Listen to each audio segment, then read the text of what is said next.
Amém. Motivo de alegria poder estar mais uma vez aqui, junto com os irmãos para adorar e exaltar o nome do Senhor Jesus. Antes de nós iniciarmos a palavra nesta noite, eu quero convidar você para que mais uma vez você possa fechar os teus olhos. E nós vamos orar ao Senhor. Senhor, é com temor, ó Pai, e com tremor, que nesta noite, Senhor amado, faço uso, Senhor amado, do altar, faço uso, meu Pai amado, deste púlpito, para entregar o recado do Senhor. Meu Pai, o recado que não é meu, mas o recado que vem do alto, e o recado, ó Pai, que vem diretamente do trono da graça. Senhor, que Tu possas, meu Pai amado, humildemente me usar como instrumento nas Tuas mãos nesta noite. E que a Tua palavra, meu Pai amado, ela venha de encontro a cada vida e a cada coração. Senhor, que o Teu Espírito Santo, meu Pai, possa ser Ele mesmo, o próprio Espírito Santo, a clarear e a clarificar nos nossos corações aquilo que nós precisamos aprender da Tua palavra nesta noite. Senhor, que em nome de Jesus, ó Pai, nós não saiamos daqui, Senhor, de maneira alguma, Senhor, da forma que nós entramos, mas que, meu Pai, haja em nós, meu Pai, a transformação, haja em nós o renovo, haja em nós a restauração, haja em nós a comunhão necessária, meu Pai amado, que nesta noite, Senhor, a Tua palavra alcance os nossos corações, que a Tua palavra alcance, Senhor amado, aqueles que estão aqui conosco cultuando presencialmente, aqueles, ó Pai, que talvez estejam cultuando conosco, meu Pai, neste momento através, Senhor amado, da rede social, ou talvez pessoas, meu Pai, que irão ouvir esta mensagem, meu Pai amado, posteriormente, que a Tua palavra, meu Pai amado, que é viva e que é eficaz, a Tua palavra que é penetrante, ó Pai, não deixe de fazer, ó Pai amado, mas que nós possamos glorificar o Teu nome, porque a Tua palavra, ela continua agindo em nós, em nome de Jesus. Amém e amém. Queridos, a mensagem desta noite, o tema da mensagem nesta noite é a pedagogia da espera. Então, guarde bem aí o tema da mensagem, a pedagogia da espera. E eu quero fazer aqui, para iniciarmos, eu quero fazer uma pergunta nesta noite. Quem é você? Eu não quero somente perguntar, mas eu quero te dar a oportunidade para que você possa compartilhar agora aí com o seu vizinho. Você vai falar com o seu vizinho, vai dizer aí para ele, quem é você? Se não tiver ninguém do teu lado, vira para o lado, vira para o outro. Olha, você pode levantar, mas você vai compartilhar. Compartilha aí, diz quem é você. Sabe? Olha aí qual é a sua identidade, fale aí para a pessoa, pode virar, vamos lá, não fique constrangido não, quem é você? Ó, você está do lado do marido aí, ó, então pergunta para outra pessoa, porque o marido você já deve saber, pergunta aí, pergunta quem é você. Deixa a sua vergonha de lado, olha para a pessoa do lado, se não tem ninguém com você aí, olha atrás aí, ó, mas fala quem é você, quem é você? Eu, para quem não sabe, quem não me conhece, né? Eu sou a Cláudia. Sou casada com o Wellington. Tenho 2 filhos. Que mais? Já pronto? É rápido o pessoal aí, né? É rápido. Talvez algumas pessoas não falaram nada, como eu olhei aí, que tem algumas pessoas que não falaram nada. Ficaram talvez constrangidos, né? Talvez alguém disse, eu sou fulano de tal. Quando alguém pergunta, quem é você? A primeira coisa que você fala é o seu nome, não é isso? Talvez, a maioria, né? Eu sou. Ou talvez você fala, eu sou filho de fulano de tal. Ou talvez você fale aí a sua profissão. Quem aqui que falou, ó, eu sou fulano de tal, eu sou analista, ou olha, eu sou professor, ou eu sou isso, eu sou aquilo. Quase sempre... a maioria das vezes nós tendemos a nos apresentar e a nos identificar, né? Quase sempre nós falamos o nosso nome, às vezes dizemos quem são os nossos pais, se isso convém, ou dizemos a nossa profissão, eu sou fulano de tal, eu sou isso, eu sou aquilo. A maioria das vezes nós fazemos isso. Nós nos identificamos, às vezes, pela nossa profissão.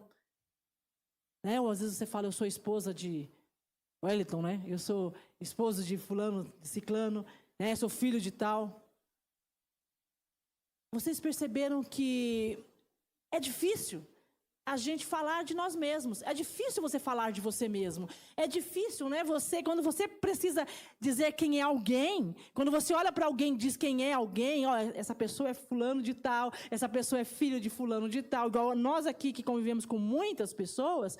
Então, alguém pergunta às vezes, ó, quem é? Pergunta para mim, né? A pastora conhece a maioria das pessoas. Quem é tal? Eu falo, ó, essa pessoa mora em tal lugar, é isso, veio da onde? Eu sei, basicamente eu sei da onde que veio, como é que veio. Eu sei mais ou menos aí dizer quem é a pessoa. Mas aqui, o que eu quero falar com vocês nessa noite, a pergunta que vem nesta noite, mais uma, o que nos define? Você se identificou aí, você falou, mas o que te define? Nós estamos cansados de saber que muitas pessoas se definem aí, como eu disse, por exemplo, pela sua profissão. Eu sou escritor, né? Eu sou isso, eu sou aquilo. As pessoas se definem. A maioria das vezes a pessoa se define. Eu sou enfermeira, eu sou médico, eu sou, né? Então a pessoa se define pela sua profissão. E hoje nós vamos pensar no que pode nos definir. Hoje nós vamos pensar naquilo que pode nos definir. Se você olhar aí a sua carteira de identidade, quem tem carteira de identidade aí, né? O RG. Se você olhar o seu RG, a sua identidade, você vai encontrar lá o seu nome, né? Você vai encontrar a sua filiação. E você vai encontrar a sua digital. É isso que está lá na carteira, pelo menos por enquanto, né? Aquilo ali é a sua apresentação. Inclusive a sua nacionalidade, né? Está ali na carteira, né? No seu RG, na sua carteira digital. Inclusive nós podemos ver que de repente, essa carteira de identidade pode até mudar, né? A gente tem ouvido tanta coisa aí, mas esse é meio estranho nós pensarmos nisso, mas é um assunto para uma próxima palavra, talvez. Mas este é um documento que hoje nos define. Hoje, esse é um documento que você precisa para dizer quem é você, para dizer o seu nome, para dizer a sua filiação, para colocar tudo. Então, se alguém, né? Tem alguns lugares que eles pedem o nosso CPF, né? Mas, na maioria das vezes, você precisa do RG, que vai lá ter a sua foto. E eu creio que Deus, Ele tem coisas a trabalhar em nossos corações nesta noite, e que vai passar aí por essa descoberta da nossa verdadeira identidade. Nesta noite, o Senhor quer falar no meu e no seu coração, e vai passar aí por a descoberta da nossa verdadeira identidade. Abra a tua Bíblia em Mateus capítulo 3, Mateus capítulo 3, versículos 16 e 17. Quero que você preste bastante atenção para que você não possa perder aí o que o Senhor quer falar ao seu coração nessa noite. Mateus 3, 16 e 17. Diz o texto: E Simão Pedro respondendo disse: Tu és Cristo, o Filho do Deus vivo. E Jesus respondendo disse-lhe: Bem-aventurado és tu, Simão Barjonas, porque tu não revelou a carne e o sangue, mas meu Pai que estás nos céus. Deixa eu só ver que eu acho que eu anotei o texto errado. Bom, o texto aqui é sobre o batismo de Jesus. Espera, deixa eu ver, porque eu acho que eu realmente anotei errado.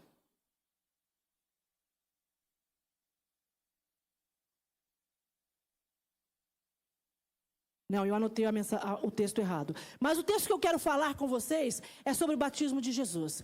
Quando Jesus ele foi batizado, quando Jesus chegou no momento de ser batizado, o texto diz que ele chegou, ele foi batizado e ali ele estava ali declarando a sua verdadeira identidade como Filho de Deus. O texto diz que ele era o Filho amado. Jesus era o Filho amado. Quando ele precisou se apresentar, quando alguém disse quem é ele, quem está sendo batizado, quem é este? Ele é aquele que foi identificado como Jesus, como Filho amado. Você achou o texto? Como? 3? Mateus 3:13. Olha, gente, por incrível que pareça, eu que abri errado aqui, mas está escrito certo. Mas Mateus 3:13. Obrigada. 3:13, isso mesmo, está até anotado aqui, 16.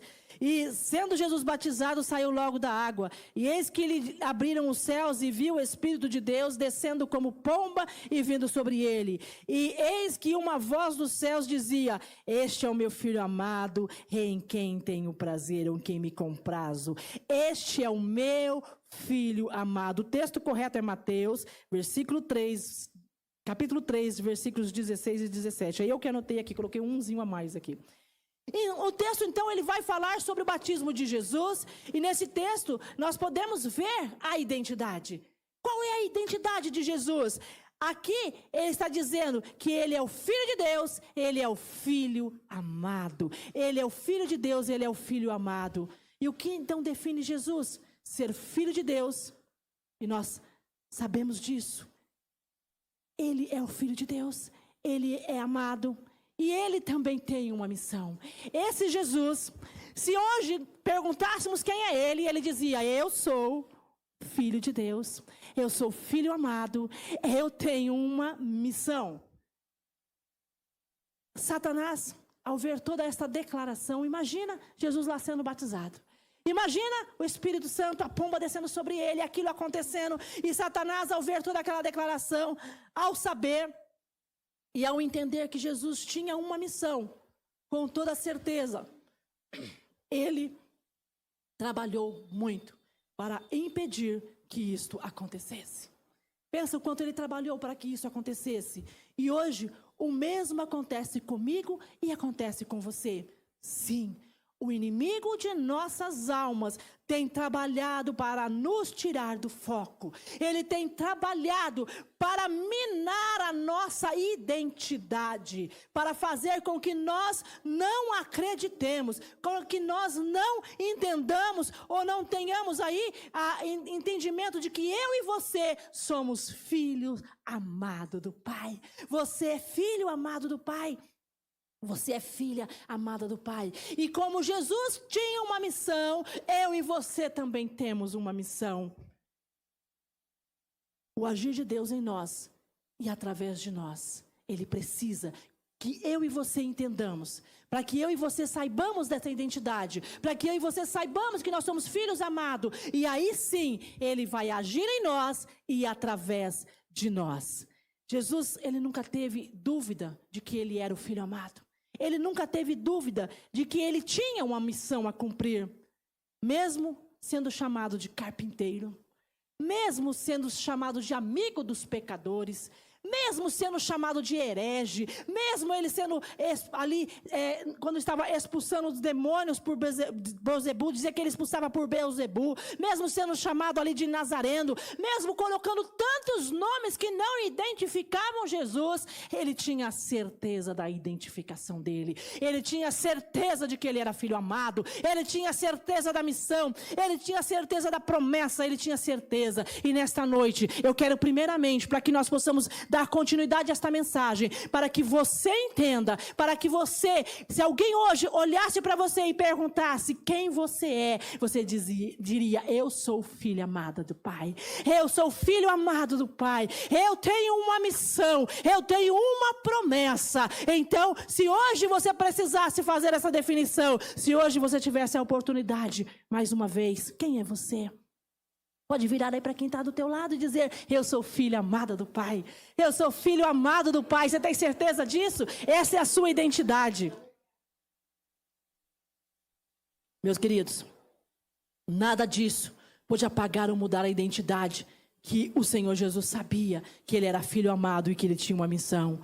Porém, Jesus precisou esperar o tempo de preparo para viver tudo o que Deus já havia determinado para Ele. Jesus precisou esperar o tempo de preparo. E aqui nós estamos em frente ao tema desta mensagem nesta noite. Nós precisamos aqui entender a pedagogia da espera.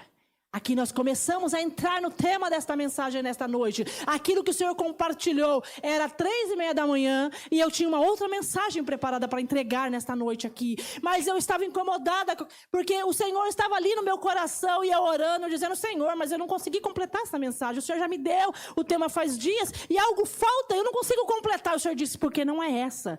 Porque não é essa, porque eu quero falar nesta noite, o que eu quero trazer à igreja é algo diferente. E exatamente em 45 minutos ali, no celular, o Senhor foi falando e eu fui escrevendo. O Senhor foi falando e eu fui escrevendo. Ele começou a dizer: a pedagogia da espera, o ensino. Eu quero ensinar a minha igreja, eu quero ensinar você, eu quero ensinar a esperar. E nesta noite, abra a tua Bíblia aí no Salmo 40. Abra a tua Bíblia. O Salmo 40.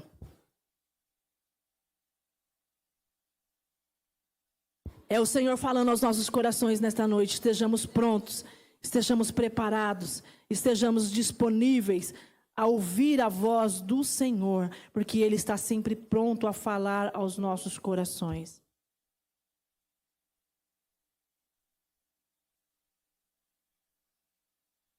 Salmo de Davi.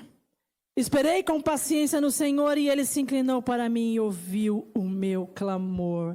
Esperei com paciência no Senhor e Ele se inclinou para mim e ouviu o meu clamor. Vamos ler esse texto juntos? Esperei com paciência no Senhor e Ele se inclinou para mim e ouviu o meu clamor. Aleluias! Este texto, ele revela que Deus não só ouve o nosso clamor, Ele fala a respeito de algo que é quase uma atitude de fé. Aleluias! Muitas vezes nós pensamos na fé como algo que é instantâneo. Apesar da fé, muitas vezes, trazer um resultado aí rápido, eu quero lhe dizer que nem sempre é assim. Às vezes, a nossa fé, existe um propósito de Deus e Ele traz um resultado rápido. Mas nem sempre é desta maneira. E hoje eu quero falar de algo que não é tão bom. Algo que o salmista fala, que é: esperei com paciência no Senhor. Esperei com paciência no Senhor. Se nós enxergarmos o que há por trás da espera, aqui na perspectiva de Deus, nós vamos ver que esperar não é falta de fé. Eu vou repetir.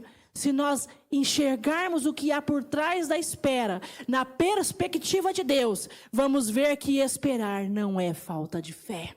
Esperar não é falta de fé. Hebreus, capítulo 6, versículos 11 e 12. Hebreus,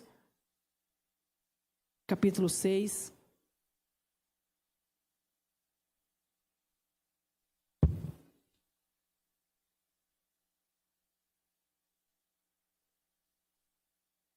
Versículos 11 e 12.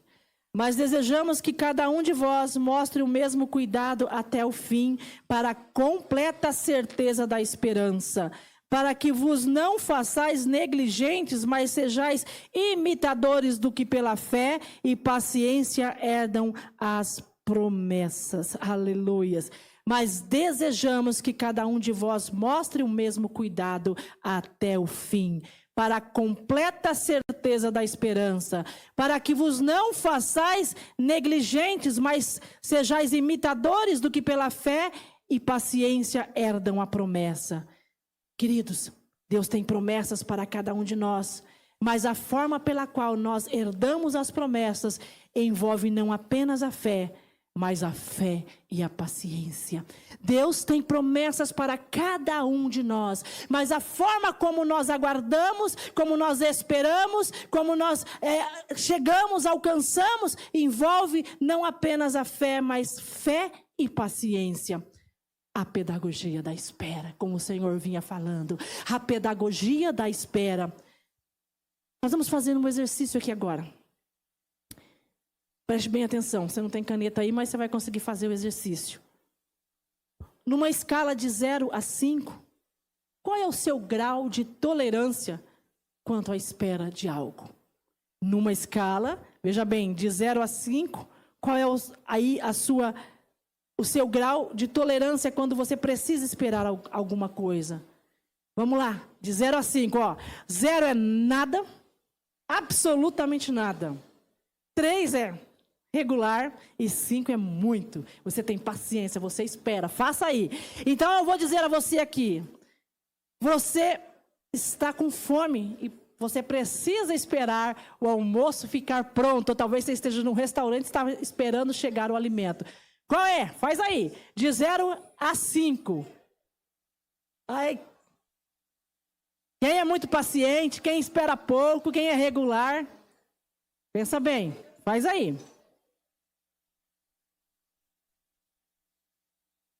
Você precisa ir ao banheiro.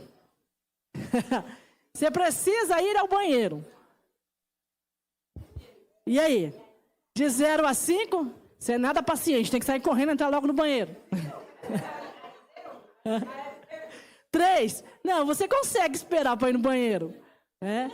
5, você é paciente, fica parado lá esperando, né? As mulheres precisam ser pacientes, né? Porque, gente, todo quanto é evento, tudo que tem, o banheiro da mulherada é sempre cheio, né? Eu vou dizer a vocês, eu fico passada quando eu vou num evento que eu tô doida para usar o banheiro, e aí eu olho aquele banheiro dos homens sem absolutamente ninguém, e eu naquela fila, com um monte de mulher esperando para usar o banheiro. Ele diz que demora. Oxi, eu não vou responder, não. Eu não vou responder, não.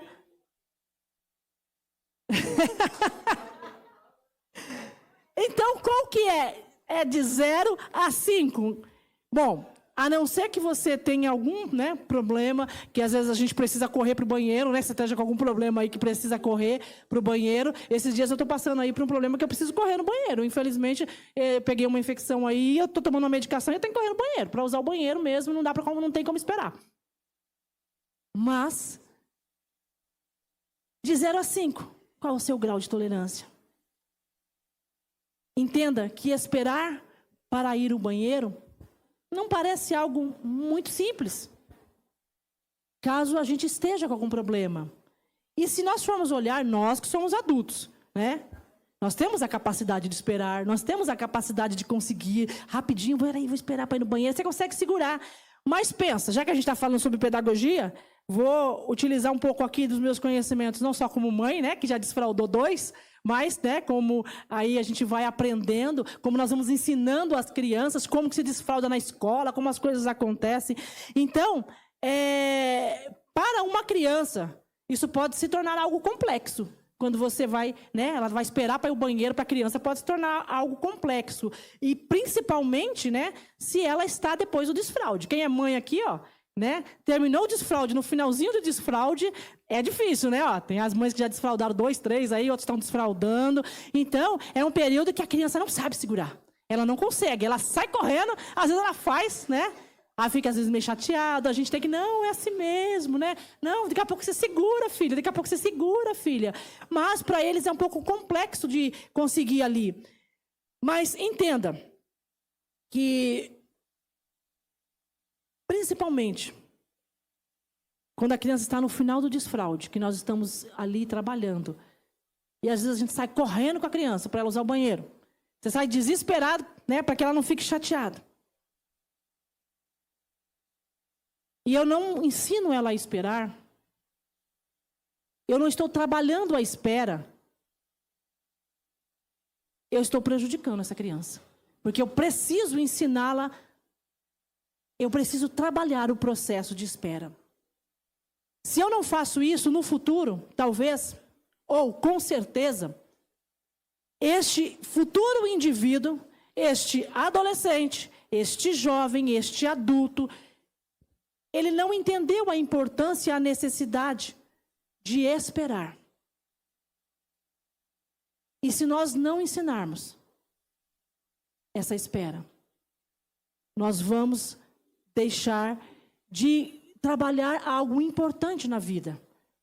E nós vamos criar pessoas ansiosas. Nós vamos criar pessoas ansiosas. Por que nós temos vivido uma geração de pessoas tão ansiosas? Será que a culpa não está em nós mesmos? Porque nós temos sido imediatistas em tudo, desde o desfraude dos nossos filhos. Desde que quando nós começamos a desfraudar, desde que nós começamos, nós queremos tudo com muita pressa, né? É aquela loucura que a gente vai fazendo. Mesmo que você, como pai, como mãe, tenha condição de fazer algo rápido para o seu filho, tenha condições de correr ali, de levar correndo no banheiro, às vezes precisa esperar um pouquinho para ensinar. Ó, você consegue segurar. Eu lembro que eu estava desfraldando a Ágata, e desfraldar a menina é bem diferente, né? Por incrível que pareça. Mas eu estava desfraldando a Ágata, eu falava, calma, filha, você que segura. Eu não consigo. Consegue sim, você consegue sim. Aí ela, não, eu não consigo. Você consegue. Então eu estava ali, né? E o Senhor estava me lembrando isso nessa madrugada. Ele estava me dizendo e me lembrando de que, dessa mesma maneira, como eu estava ali afirmando para minha filha, você consegue. Espera que você consegue. Ela dizia, não, eu não consigo. Você consegue. Espera mais um pouquinho. Eu estava trabalhando isso na minha filha. O Senhor faz conosco. Ele fala, você consegue. Espera mais um pouquinho. Você consegue. Espera mais um pouquinho. Aprende comigo. Eu estou te ensinando. Aprende comigo. Meus queridos, deixá-los esperar, como o Senhor nos deixa esperar, é algo pedagógico. É Ele trabalhando conosco. E é assim que Deus trabalha, com essa pedagogia que foi criada por Ele. E nos ensina por meio dela. Ele ensina a mim, Ele ensina a você, Ele ensina a sua igreja. Ele nos ensina a esperarmos. Uma pessoa que não foi ensinada, como eu disse, a esperar, é um forte candidato a desenvolver uma ansiedade. E a ansiedade é uma mola que vai impulsionar o surgimento, aí talvez, de uma depressão. Porque a pessoa começa a ficar ansiosa, ela começa a viver aquela ansiedade, e aquela ansiedade vai trabalhando de uma maneira e vai aparecendo patologias. E a depressão é uma patologia. A depressão é uma patologia, é uma doença que há algum tempo não se tratava como, mas nós passamos setembro agora, falamos muito sobre isso, né? Sobre o processo da depressão. Veja bem, se existe alguém que deseja fazer em nós, pessoas aí que entendem esse propósito, é o Senhor. E se existe alguém que deseja fazer de nós pessoas desesperadas por respostas imediatas, por nos oferecer atalhos para uma resposta rápida, é Satanás. Satanás sabe o que ele quer fazer comigo e com você? Ele quer nos fazer estarmos desesperados. Como se, nossa, meu Deus do céu, eu preciso correr, ir no banheiro, não tem outra hora, eu tenho que, sabe, igual desesperado. Ele quer para que eu e você possamos buscar atalhos, para que eu e você possamos buscar maneiras, para que nós possamos rapidamente ter aquilo que nós queremos respondido. Nós precisamos quebrar o mito de que às vezes passa a ser cultivado dentro de nós, de que não há lugar para espera dentro das promessas de Deus. Nós recebemos promessas. Você recebe promessas. Jesus tinha uma promessa. Jesus sabia o que ele precisava fazer. Ele sabia para que ele tinha vindo, mas ele precisou esperar. Eu e você temos uma promessa. Você tem uma promessa. O Senhor tem uma promessa sobre a sua vida, sobre a sua casa, sobre a sua família. Ele tem uma promessa. Mas eu quero te dizer nesta noite que o Senhor está dizendo que é tempo de você ainda esperar. É tempo de você aprender com Ele, de você reconhecer aquilo que Ele está fazendo, aquilo que Ele está trabalhando.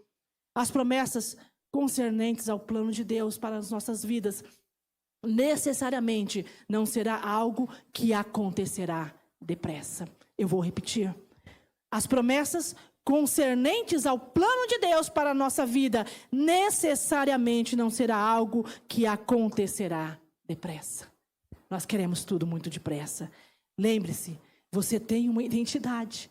Você é filho de Deus, você é filha de Deus. E você tem uma missão e você tem uma promessa. Lembre-se, você tem uma identidade. Você é filho amado, você é filha amada. O Senhor tem uma missão, Ele tem uma promessa sobre a sua vida. Mas é necessário nós entendermos o tempo de espera. Quando Deus prometeu um filho a Abraão, 25 anos para se cumprir. Pensa, olha só. O que você está esperando há 25 anos aí? Tem alguém esperando alguma coisa há 25 anos? Tem coisas que a gente espera há muito tempo. Porém, Abraão, mesmo sendo o pai da fé, ele teve uma dificuldade de esperar.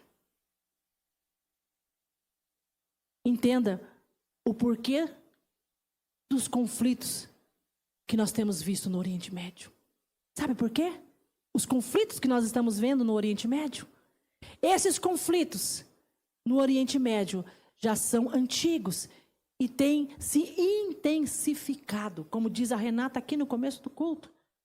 Nos últimos tempos, por que não dizer nos últimos dias, quantas coisas têm acontecido? É cumprimento da palavra de Deus. Mas tudo começou com alguém que não esperou. Tudo começou com Abraão ali, quando a sua esposa deu para ele uma alternativa. Em vez de ele aguardar a promessa de que ele seria o pai de uma grande nação, de que ele iria ter um filho, ele achou, ele e sua esposa que já estavam velhos, não haveria outra oportunidade, não teria como, ele precisaria tomar a sua serva. E foi o que ele fez.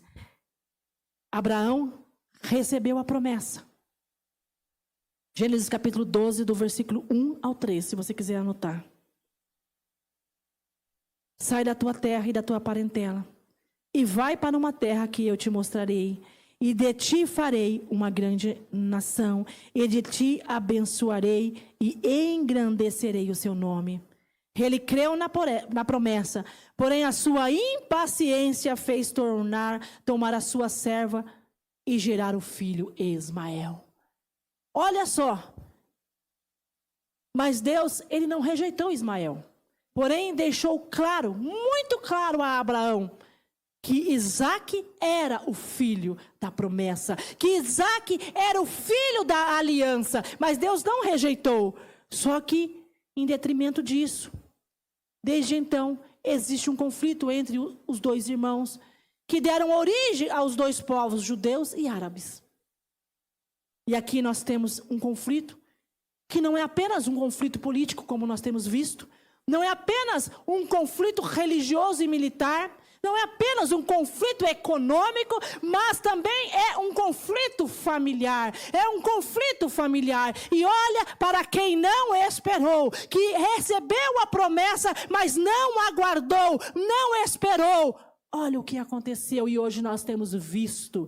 E eu quero te dizer, o Senhor tem promessa, o Senhor tem coisas para a nossa igreja, o Senhor tem coisas para fazer na minha e na sua vida, mas nós precisamos saber esperar, nós precisamos saber o tempo de recebermos as promessas de Deus. E esta palavra o Senhor falava tremendamente ao meu coração nesta madrugada, e Ele dizia, eu tenho isso, eu tenho aquilo, eu tenho isso, eu tenho aquilo, mas o tempo é o meu, mas o trabalhar é meu, o agir é meu, o que vai ser feito sou eu quem vou fazer.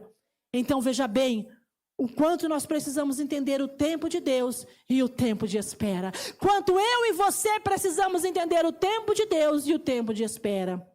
Enquanto nós esperamos, nós somos ensinados. Oh, glórias a Ti. Enquanto nós esperamos, nós somos aperfeiçoados.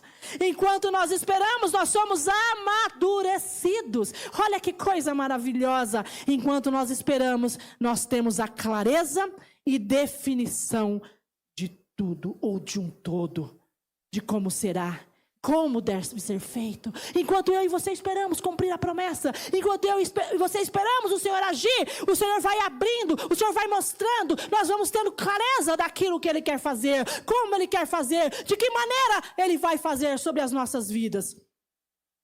A espera é a mão de Deus ao nosso favor. Oh, glórias ao Senhor. A espera é a mão de Deus ao nosso favor. Quantos querem esta mão nesta noite?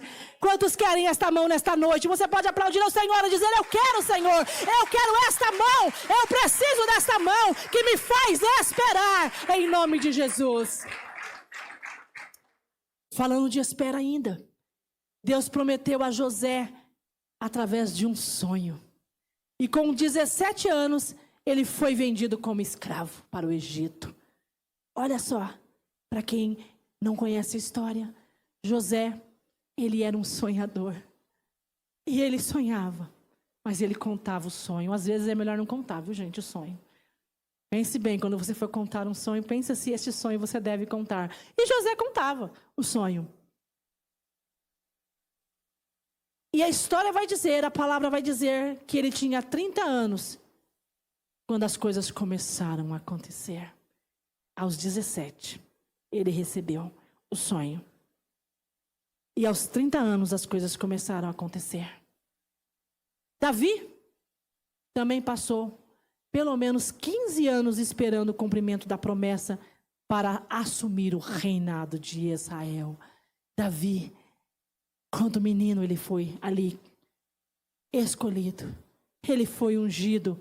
Mas ele precisou caminhar, ele precisou esperar o tempo, ele precisou amadurecer. Quantos de vocês aqui, eu digo a vocês que são jovens, que são adolescentes, o Senhor tem falado a você nesta noite, tem dito, eu te escolhi. O Senhor está dizendo, eu te chamei. O Senhor está dizendo, eu te vocacionei. O Senhor está dizendo, eu tenho uma promessa sobre a sua vida. Mas aguarde o tempo do agir do Senhor. Aguarde o amadurecimento. Não queira pular as etapas. Não queira correr à frente, não queira fazer aquilo que não é o momento de você fazer. O Senhor está dizendo, eu quero trabalhar, eu quero te amadurecer, eu quero te dar as experiências, eu quero falar com você e eu quero que você saiba como você deve caminhar e aonde você deve caminhar.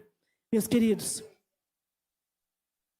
esperar não é necessariamente falta de fé, mas porque Deus trabalha com esta espera. Gálatas capítulo 4, versículos 1 e 2. Gálatas capítulo 4, os versículos 1 e 2. Eu vou ler aqui. Digo, pois, que todo o tempo que o herdeiro é menino, em nada define do seu servo, ainda que seja senhor de tudo, mas está debaixo de tutores e curadores até o tempo determinado pelo seu pai ou pelo pai. Mais uma vez, digo, pois, que todo o tempo que o herdeiro é menino e nada difere do servo, ainda que seja senhor de tudo, mas está debaixo de tutores e curadores até o tempo determinado pelo pai. Pense bem, hoje em dia, ninguém quer ficar debaixo de tutoria de ninguém. Ninguém quer ficar debaixo. Hoje em dia, nem debaixo da autoridade do pai não querem estar. Nem debaixo da autoridade da mãe não querem estar. Isso para vocês que são mais novos. Peguei 18, então. Voa. Achando que não deve estar debaixo da autoridade. É bíblico, é a palavra de Deus que ensina, é a palavra de Deus que está dizendo que nós precisamos andar debaixo de autoridade. E você deixa de estar debaixo da autoridade dos seus pais, você se casa, você passa a estar debaixo da autoridade, você que é mulher, debaixo da autoridade do seu esposo. Seu esposo está debaixo da autoridade de Deus. Ele está debaixo da autoridade. Você nunca vai viver sem estar debaixo de uma autoridade. Se você não aceita estar debaixo de autoridade, então você está no caminho errado. Porque é necessário, é preciso. Nós precisamos entender isso. E aqui, eu colocarei até o tempo determinado por Deus.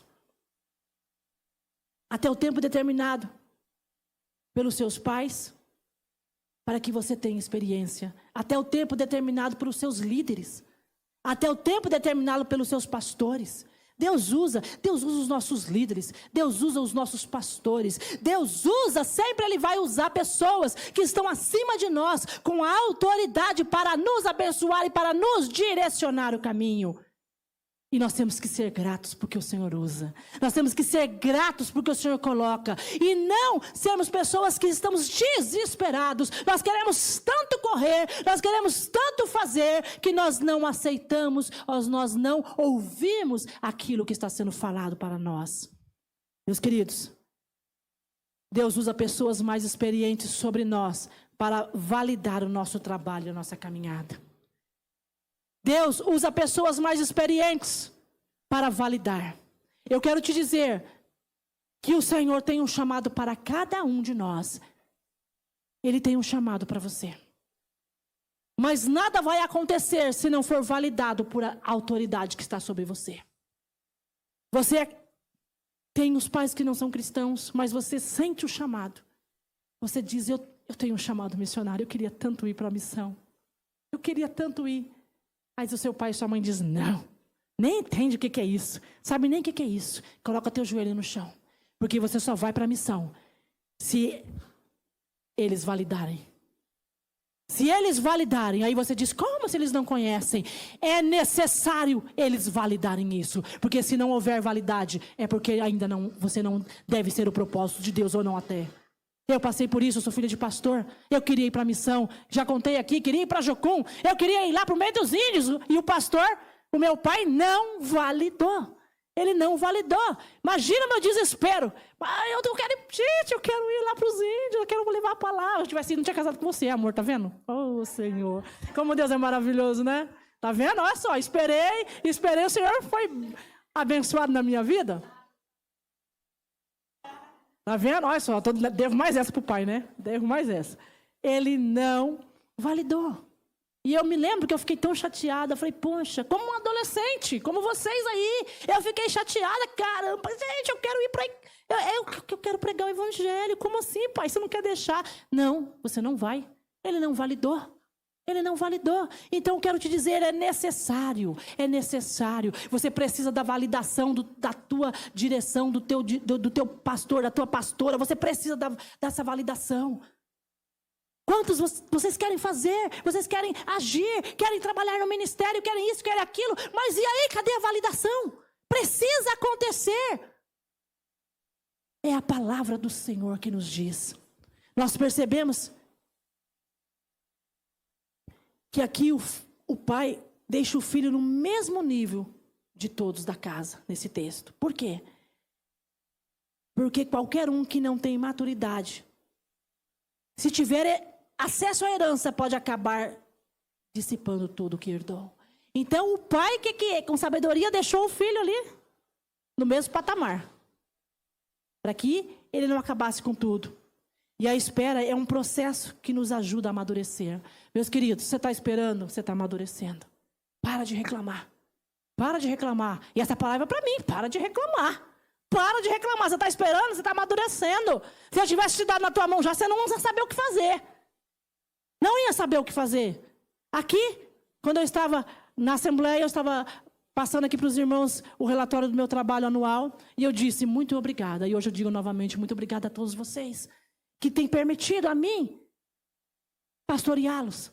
Muito obrigado a vocês que têm permitido a mim caminhar com vocês. Porque eu sei que eu tenho amadurecido. Eu sei que eu tenho caminhado. Eu sei que eu tenho aprendido. Porque eu nasci num lar evangélico. Eu sou filha de pastor. Mas eu não tenho a experiência do pastoreio. Eu estou trabalhando. Eu estou caminhando. Eu e o pastor Caio estamos caminhando. E nós estamos pedindo ao Senhor. E nós estamos amadurecendo. E eu glorifico ao Senhor, porque Ele me faz entender. Porque Ele pode me entregar algo na minha mão que eu ainda não vou ter condições. Eu ainda não vou poder fazer. E nesta noite o Senhor está dizendo o que você está pedindo a Ele. Que Ele ainda não te deu. Que Ele ainda não te entregou. Você ainda não tem condições para isso. Você ainda não está maduro para isso. Você ainda não pode receber. Entenda esta palavra nesta noite. A espera é um processo que nos ajuda a amadurecer. Nós percebemos isso não só no ensino bíblico, mas é uma estatística. Isso é uma estatística. A gente sempre está tentando dar um jeito, como fez Abraão, quando gerou Ismael. Você está tentando dar um jeito? A minha e a sua missão, a sua promessa não está nas mãos de pessoas. Não é nas mãos de pessoas que está o que Deus prometeu para você. Não é nas mãos de pessoas que está a promessa e a missão que o Senhor tem nas tuas mãos. Ele está nas mãos daquele que governa todas as coisas. Está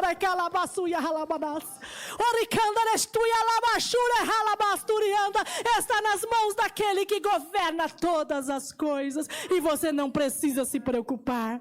O propósito de Deus de levar José para o Egito era ali para que a sua família pudesse ser salva, para que a sua família não pudesse ser destruída. Anos depois, a história vai dizer que ele encontrou os seus irmãos. E Deus permitiu a José estar naquele lugar para que ele pudesse ser o salvador da sua família. Nesse tempo, quando ele encontrou os seus irmãos, ele já estava maduro. Imagina se Deus tivesse ali confiado a José como governador do Egito. Você imagina o que teria acontecido? Para quem conhece a história, sabe que José foi preso, esteve na cadeia. E ali ele interpretou 2 sonhos. E quando ele interpretou os 2 sonhos aconteceram. E aí o copeiro que saiu de lá de dentro, ele disse, lembre-se de mim. Lembre-se de mim. Quem disse que o copeiro lembrou? Imagina, o copeiro não lembrou nada. Né? Coisas aconteceram e ele continuou lá. Ele continuou lá. Mas no momento certo, o Senhor fez com que aquele copeiro lembrasse. Se ele tivesse lembrado assim que José falou, ele jamais seria o governador. Ele podia ser até serviçal ali dentro, mais próximo, né, do rei, mas ele jamais seria. E o que é que o Senhor está segurando para você? Que ele ainda não deixou acontecer, porque ele tem algo muito maior para acontecer, porque ele tem algo lá na frente, e você está reclamando, e ele está dizendo, para de reclamar, porque eu tenho algo para você, mas é lá na frente, você não está preparado, eu tenho algo para você. Espera. José foi usado no momento certo. No momento certo, ele teve a oportunidade de interpretar, como eu diz, o sonho de Faraó. E aí de ser colocado na posição de governador do Egito. A espera é a mão de Deus ao nosso favor. José experimentou esta mão ao seu favor. Essa mão que o guardou quando ele foi ali jogado dentro daquele buraco. Quando seus irmãos o jogaram ali, quando seus irmãos o venderam, essa mão o conduziu até o momento certo de ele interpretar o sonho do rei. José sabia da promessa. José sabia da sua identidade. E mais uma vez eu te pergunto, você sabe da promessa? Eu sei da minha promessa. Você sabe da sua missão? Eu sei qual é a minha missão. Você sabe da sua identidade? Eu sei, eu sou filha amada do Pai. E eu digo, você é filho e você é filha amada do Pai. José sabia da identidade dele, por isso ele não estava ali preocupado. Ele não estava ali preocupado. Se ele tivesse se precipitado, ele não teria chegado onde Deus tinha. Onde era o propósito de Deus para ele. Como eu disse, talvez ele seria somente um serviçal ali naquele palácio. Ah, meus queridos, como a espera é pedagógica. Como a espera é pedagógica, como nós aprendemos. E hoje é fácil para nós olharmos. É fácil para nós termos uma atitude diferente. É fácil para nós termos uma atitude aí, porque nós conhecemos o final desta história. Mas se coloca no lugar de José. Você já pensou? Hoje você lê e conhece a história, você sabe o que aconteceu, aí é fácil. Mas e aí, se você está lá, você está preso, você não sabe o que vai acontecer. Se fosse você, se você estivesse nessa situação de José, se você tivesse sido desprezado pela sua família, vendido pelos seus irmãos, estivesse num lugar desconhecido, sobre o domínio de uma cultura e de um povo totalmente que você não conhecia. Será que a nossa atitude seria a de espera? De confiança? Será que a minha e a sua atitude seria de sabermos que o Senhor diz que Ele tem promessas e essas promessas iriam se cumprir? Você não está aguentando esperar? Talvez você está colocando o carro na frente dos bois. Como diz o ditado. Pense bem um pouquinho. Talvez você está colocando o carro na frente dos bois. E o que acontece com o carro na frente dos bois? Não vai, né? Não tem como. Vai atropelar. Deus tem um lugar para você. Porém, reconheça como você está hoje. Eu estou finalizando. Deus tem um lugar para você, porém reconheça como você está hoje. Veja, analise se você está preparado para assumir. Deus tem um lugar para você, eu quero falar novamente. Mas reconheça, analise se você está preparado para assumir. Analise se você tem maturidade para assumir. É nobre aqueles que reconhecem suas limitações. Reconhecer limitações é algo nobre. Aceitar o processo do ensino e do aprendizado. Tudo isso demanda tempo e demanda espera. É muito nobre quando você reconhece. É muito nobre quando você diz, eu não tenho a capacidade, eu não posso. Mas eu digo, não é fugir. Não é você ser validado aí pela sua liderança, você ser validado pelos seus pais e você amedrontar. Existem os passos. Porque às vezes nós como líderes, às vezes nós no pastoreio, nós identificamos uma pessoa, nós identificamos alguém que pode trabalhar, que pode fazer. E quando nós chegamos na pessoa, ela diz, eu não posso, eu não consigo, vida, ó azar. Como que você me viu aqui? É necessário ter sabedoria. Da nossa parte que estamos olhando, da nossa parte que estamos colocando, da nossa parte que estamos validando e da parte daquele que também está aceitando. Porque muitas vezes nós já estamos prontos, mas nós ainda não reconhecemos. Mas a validação da nossa liderança, a validação dos nossos pastores, a validação de alguém que está acima de nós, nos ajuda a entender isso. Então talvez você precise entender que existe uma validação e essa validação chega até você. Então peça ao Senhor aí o direcionamento. Deu para entender ou ficou confuso? Deu para entender? Meus queridos, não pule as etapas. Não esteja no lugar que Deus ainda não te colocou. Viva as etapas. Se submeta aos processos. Se prepare, se capacite, se fortaleça. Esteja no centro daquilo que Deus tem preparado para você. Olhe a sua identidade de filho e de filha. Se submeta aos processos. Se submeta aos processos. Eu e o pastor Caio estamos submetidos a um processo. O trabalho aqui na igreja. E está caminhando, né? Tem hora que eu falo para o cara, e aí, é hoje, vamos amanhã, quantos dias vai? E a gente vai caminhando. Quando a gente pensa que está terminando, aparecem mais algumas coisas para nós fazermos. E isso o Senhor tem trabalhado em mim também, que Ele tem dito, se submeta ao processo. Eu estou te ensinando. Se submeta ao processo, porque eu estou ensinando. Porque você está aprendendo. Porque você está vendo como as coisas acontecem. Tenha paciência. E meus queridos, eu vou dizer a vocês, que se eu fizer o teste que eu mandei para vocês, de 0 a 5, pergunta para o meu esposo, ele vai dizer. A maioria é 0. Porque eu sou uma pessoa que eu não tenho paciência. Eu não sou muito uma pessoa pacienciosa. Mas o Senhor tem trabalhado isso em mim. Talvez seja porque eu não aguardo alguém para fazer para mim. Eu sempre vou lá e já faço. Eu sempre fui assim, desde pequenininha. Eu não aguardava ninguém para fazer. Eu sempre ia lá e já fazia. Mas o Senhor tem trabalhado isso. Talvez eu estou esperando porque Ele está trabalhando. Porque Ele está dizendo, precisa aprender a esperar. Precisa se submeter. Precisa ser submisso àquilo que eu estou fazendo e àquilo que eu quero fazer. Se prepare, se capacite e se fortaleça. Se prepare, se capacite e se fortaleça. Esteja certo daquilo que Deus tem para a sua vida. Não tenha medo de que alguém vai usurpar um lugar que o Senhor preparou para você. Davi sabia que ele tinha um lugar preparado.